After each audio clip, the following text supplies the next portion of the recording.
The Andy Pollin Show on ESPN 630, the sports capital. This is Orioles preview. We do it every Wednesday. Orioles wrapping up their series today in Arizona. It's a 3 o'clock start here on ESPN 630. First pitch at 3:40. Joining us, Ben Wagner. Has been with us in the past, one of the voices of the Orioles. Good to talk to you again, Ben.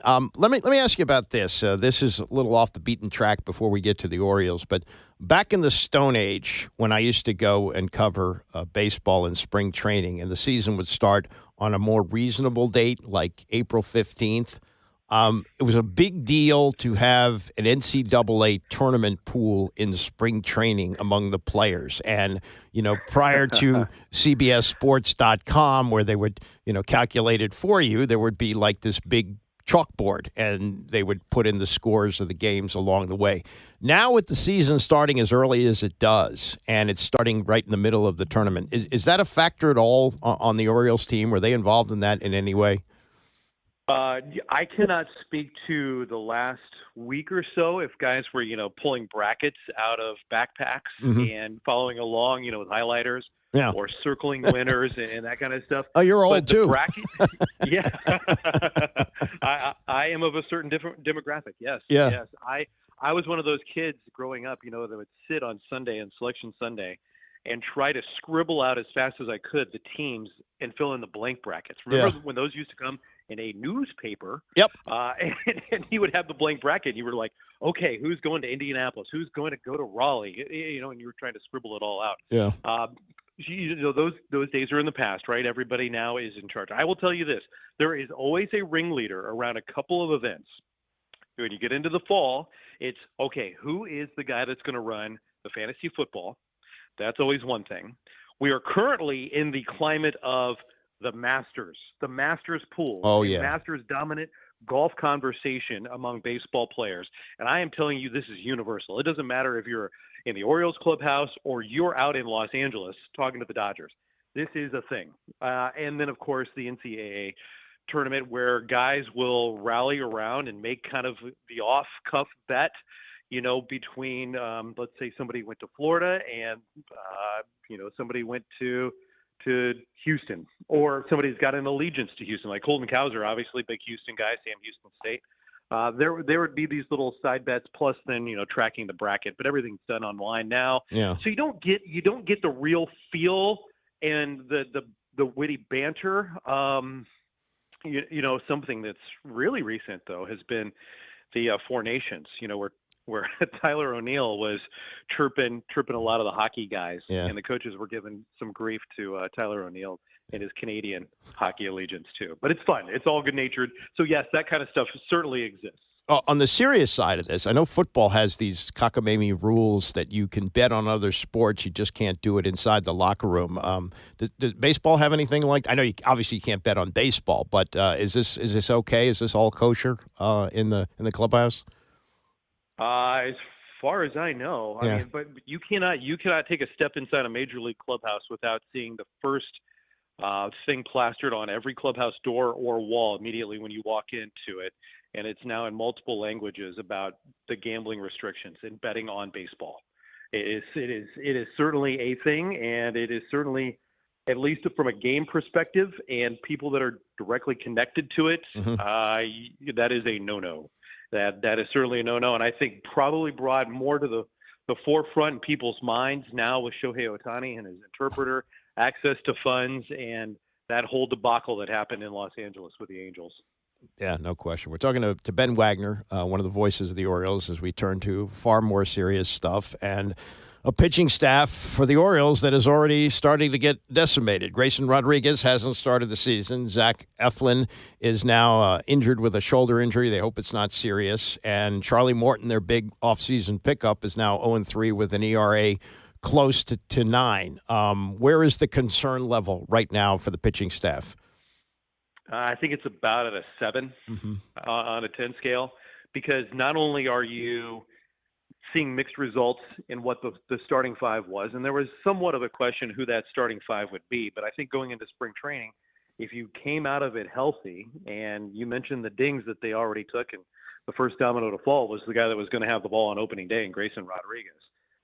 Now you start to lose key pieces in that depth, and you've got some unknowns around, like Brandon Young, for example. Chase McDermott is ramping up, but he's a prospect that's on the rise that was supposed to be part of the equation. He's not there.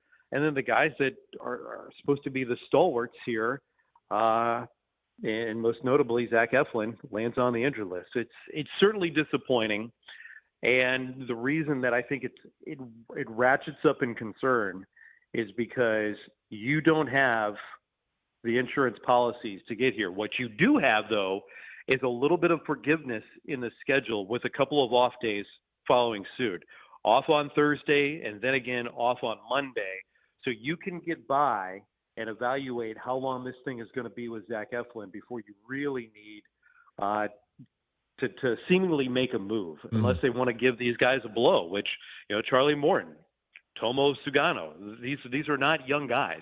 And they would love an opportunity to get a day here or there early in the season so you're ready for that long haul in the dog days of summer. But this rotation certainly had its concerns moving into the season, and unfortunately, the alarm bells are going off because of the injuries. Yeah. And, well, there is a little bit of forgiveness in the schedule after you finish this up. You got a homestand that'll take you to like the 20th, and then you don't even have to get on a plane to go to Washington for a few days. So it's almost the rest of the month without traveling. But, with these pitching concerns, there's that. And there's also a comment that was made by Mike Elias a couple of weeks ago about his willingness to trade for starting pitching. Now, most of this usually happens at the trade deadline.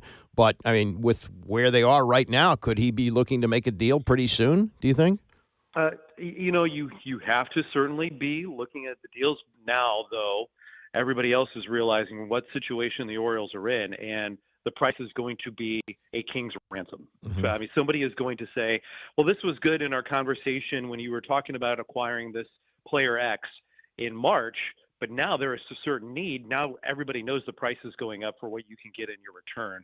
I mentioned the young guys like Brandon Young and Chase McDermott, who's, again, injured because of the last thing that he had in spring training. But Brandon Young is throwing the ball really well in AAA. You've got Kyle Gibson as well, who arrived to camp towards the tail end. He's going to make a start with AAA Norfolk coming up on Thursday night, I believe, is his scheduled day to pitch. There are some short-term answers, but in the willingness to go out, certainly there's a willingness if the price is right, but I don't know that you want to really ding the collateral that you've got stockpiled in your prospect pool right now, knowing what other teams are going to be asking for. Yeah, makes sense. Power questions. The wall, the famed wall at Camden Yards, which moves like an accordion, is now back in. I know you haven't played many home games yet, but what do you think the effect of that will be this season? I think it's going to make an immediate impact for the Orioles offense. Right-handed power certainly is going to take advantage of it. Left-handed power is going to take advantage of it as well. And when you think about the guys that have the ability to hit the ball over the fence, I think about Gunnar Henderson. I think about Jackson Holliday. I think about, could Ryan O'Hearn possess that power and maybe drive the ball the opposite way, sneak a little bit over into what I refer to now as the moat. You have the Baltimore, now you've got the moat out there in front of the splash zone. There's potential to get some power from left-handed bats and spray the ball all over the field, where this is going to make an immediate impact with a lot of the right-handed power. Guys like Ryan Mountcastle certainly changed their approach and didn't let that become a mental obstacle. And I was talking with Mountie during the homestand and said, now that you've got your eyes on it, what do you think? And he said, it's not this obstacle where I'm coming to the ballpark every day, looking at that thing, thinking about I might make an out there anymore. This is certainly going to be more conducive to where I came up in the big leagues, and it worked to my advantage. And I think we have seen that added pull power, that exit velocity jump up with his aggressiveness, trying to get to balls in the zone and rip them into left field again as a byproduct of that. Be honest about this. This is another power question. When was the first time you heard the term torpedo bats? Was it a couple of weeks ago? Was it last season? Was it during spring training? When did you learn that? The term wasn't torpedo when I first heard about the bat guys coming through. There's always a gadget guy on every major league staff. There's always a coach that either has been told by a front office member or is linked to the front office that's always a gadget guy. I mean, everything from this weighted wheel with a propeller on it, to check how a guy throws a ball and is a true spin coming off his fingertips if this little flying propeller, goes across the diamond straight. This is a serious thing. I've witnessed this. There's like one of those guys on every staff. 2 years ago, I heard about the change in how they would basically put the bat on the lathe and change the shape of the bat. It was more about like the shape and how it would balance the transfer of power. Could a bat get through the zone if the heavy part of the bat wasn't all the way at the end? And could you shift the barrel? The torpedo terminology honestly came only into my lap this last spring. So it's a relatively short new term for me, but the conversation around the bat, and guys have been shaving handles and they've been cupping in the bats and changing the handles too, for years, always looking for an advantage. But the way that the bat has been designed only amplified over the last couple of seasons. And, the Orioles were right there at the forefront of that, trying to come up with some technology specifically for this. Oh, okay. So, and I wonder about this too. I mean, people maybe are overreacting, especially what the Yankees did at the beginning. But do you expect this to be a game changer in the same way that, like, the graphite tennis racket replaced the wood racket, or was this just kind of a blip? No, I think this is here to stay. Mm-hmm. I really do. I think if it fits a player's preference, and it's about feel, one, in terms of the swing, how you feel kind of getting your balance. Once players get a feel of how the bat is handled in their own hands, let alone trying to get through the zone, I think this thing is here to stay. And I think guys, as they get more comfortable with it, will approach a different pitcher, and how maybe the pitching style and how they're attacked will also dictate whether or not you go back to a traditional bat versus, more of this torpedo style bat where you can maybe square it up against the guy's pitching profile. And very, very soon, there's going to be data to back that up, depending on the player's profile and the player's preference. I think certainly, unless baseball does something to kind of ban this, but the bats are legal. That's the bottom line. Right. And I think these bats are here to stay. And have you, anecdotally, the Orioles using them? Who power hitters? Anybody not using it? What's the trend now for the Birds with this?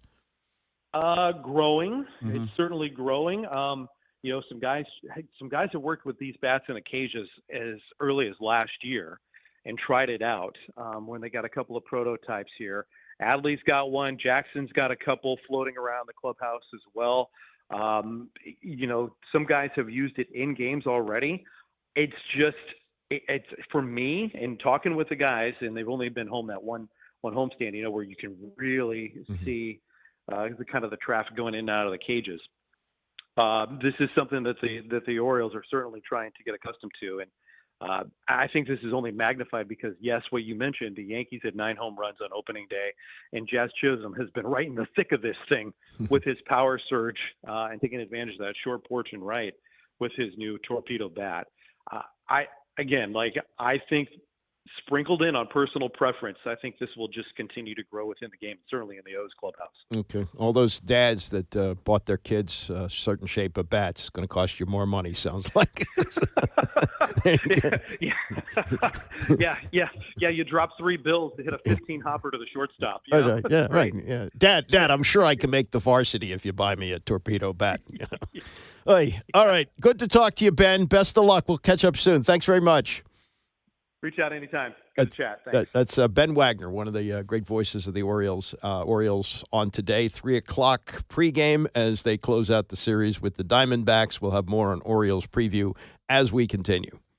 The Andy Pollin Show on ESPN 630, the sports capital. This is Orioles preview. Orioles finishing up their series in Arizona this afternoon. Pregame here on ESPN 630 gets underway at 3 o'clock. If you're following what happened the other night, Zach Eflin pitched pretty well, went 6 innings, which is nowadays deep into a game. But after he left, they said he had shoulder fatigue. Last night, Brandon Hyde with an update on his condition. Got the results back from Eflin. He's got a low-grade lat strain, so he's going to be shut down for throwing for about a week, and then we're going to kind of reassess from there and hopefully start throwing, get back throwing at that point. Have you guys talked about a plan for replacing Eflin in the rotation, or just too soon to tell? About it now. Yeah, we just got the news during the game, so we're talking about it now. Yeah, well, they're down 2 starters because Grayson Rodriguez has yet to start the season. And then you have Charlie Morton, who was their big free agent pickup in the offseason, even though he's 41 years old. And he's I'm going to play these 2 what we call sound bites because I think it's a psychological study. This is a guy who's playing things through his mind right now. He's been around a long time, but he's kind of baffled at what's happening to him. Last night, he walked 5 and he hit a batter. Control is an issue. And he was asked about the Eflin injury and immediately turned the focus to himself. I've been on some really good teams the past few years that went through the same thing. Like, we lost some really good players in Atlanta and still were able to accomplish some really good things. I mean, for me personally, it's like I got to get going. I mean, if I go out there and like tonight, it's like if I'm throwing halfway decent and I have a game like that, I don't really beat myself up too bad, right? It's just kind of like, man, it wasn't a good one. It wasn't like I went out there and gave up 9 runs, but it's like I went out there and just kind of spraying the ball like sporadically, and then so for me, that's what it's about. It's not about, like, guys get hurt. All teams have bad luck, all teams have injuries. It's just as an individual stepping up and doing my job, right? But yeah, I mean, I knew he tweaked it a little bit. I think he was pretty optimistic that it wasn't too serious, so hopefully that's the case. So again, he's back to himself, and what you're going to hear here is 2 minutes and 40 seconds of, and this is Dr. Freud stuff. Asked about his control, the 5 walks and the hit batter, and a guy who's at a crossroads in his career at 41 and got big money here, big money in Baltimore to be a free agent. Here's how he looks at his control issues, which are pretty apparent at the moment. I don't know if I would describe it as surprising. I would, I mean, we've all had ups and downs with command. We've all had irregularities, inconsistencies in your delivery. I think for me, like, looking at my stuff right now and like how it's actually playing in the zone, and it's surprisingly pretty good. Like, for me, like, my fastballs, my 4-seam fastballs have been, knock on wood, playing, and which is just something that I didn't have last year. My 2-seam even is getting ground balls, and my changeup is playing in the zone, and even my cutter's doing pretty well. Like, I threw one tonight to Pavin that was just center cut that he hit, but like, all in all, my breaking ball I don't think is there yet where I want it to be. But even still, like, out here in this air and the altitude, like, it still was moving pretty well. And I think it really just comes down to fastball command, because it's like, if I could have just limited some of those walks, even still, I was able to pitch into the 6th inning, and it wasn't like I had 100 pitches. It was just really bad timing and walks, and they had a couple really clutch hits with men on, and that Naylor at bat in the 5th is, I mean, he'd probably seen, I don't know how many breaking balls at that point, 6-7 breaking balls. I bounced one to Gary, the 0-2 to Gary. I bounced it, man on 3rd, and it's like I'm trying to throw as good a breaking ball as I can, but like not get too greedy with it and not bounce another one, have it get away, who knows. And I just grooved it to him, and by that point you have to make a better pitch there, and I didn't make a good pitch. So I pitched myself into some difficult spots, but it's still like, man, you look back and you think, man, you're a couple pitches away right there from getting out of that. And regardless of how poor my command was. It was like I still pitched my way into a spot where I could have gotten out of it, and that's the most frustrating part because you know it was close enough. I think Josh had seen enough breaking balls, but also what I was seeing was if I located it, I got pretty good results, and I just didn't locate it. I played that because I wanted you to hear the mind of a tortured pitcher. Here's the bottom line, Charlie. You pitched 13 innings. You've given up 3 home runs. You've given up 17 hits and 13 runs over those 13.1 innings. That's not good enough. You can rationalize all of this and that, and if I would have only done this, pitch better. They're paying you a lot of money. And I just, you don't usually hear pitchers, kind of climb up on the couch and talk about it the way he did. So I just found that to be interesting. Hopefully he gets his act together and they get going. They got Dean Kramer on the mound today. It's a 3:40 start, and they close out that series. And then a lot of home cooking for a while. They open up a series against Toronto this weekend at home, and then Cleveland comes in, then Cincinnati comes in. So that's 9 games at home. And then all they have to do is make the short drive down 95, and they play 3 games against the Nats. So they will be basically in this area through the 25th, and maybe they can kind of get well there. But they're down pitchers already. Gunnar Henderson is back, but he's struggling. He's hitting 143 through 5 games. Good news is that Jackson Holliday, who had a lot of problems last year, has hit pretty well for them, 278, and they're getting another good year out of Adley Rutschman so far as he's been able to deliver. But it's a team that's 5-7, struggling, and maybe some home cooking will help them as they close out the road trip today. That'll do it for me. I want to thank Isaac Kuhn-Harris for running the show, Ben Wagner for coming on, all of you who listened. Bram is coming up next. See you tomorrow at 9 a.m.